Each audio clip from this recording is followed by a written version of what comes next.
If you love to travel and want to keep track of your adventures, you've probably heard of Polarsteps, but does it really live up to the hype as the best travel tracking app? Let's dig into what it offers and see if it's worth your time.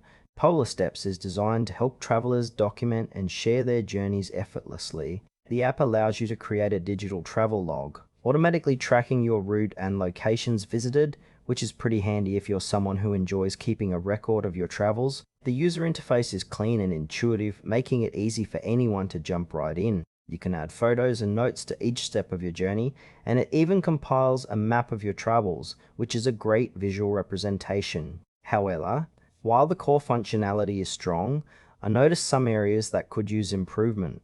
For example, the offline capabilities aren't as robust as you might hope, which could be a deal breaker for travelers heading to remote locations. Additionally, there's limited information on privacy settings, which might raise some eyebrows for privacy-conscious users. Overall, while Polarsteps has a lot to offer, some aspects feel a bit lacking in transparency.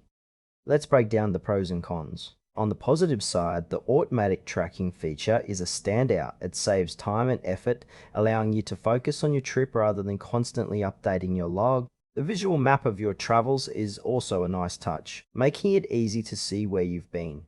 However, there are some downsides. The app can drain your battery quickly, especially if you're using GPS continuously. Additionally, the lack of offline functionality means you might miss out on logging your travels in areas with poor connectivity. Privacy concerns also loom large, as there's not enough clarity on how your data is used. Overall, while it suits casual travel as well, those looking for more robust features or stronger privacy controls might want to consider alternatives. In conclusion, Polarsteps is a solid choice for those who want a simple way to track their travels and share experiences. If you're a casual traveler who enjoys documenting your journeys, it's worth trying out. But if you're more serious about privacy or need offline capabilities, you might want to explore other options.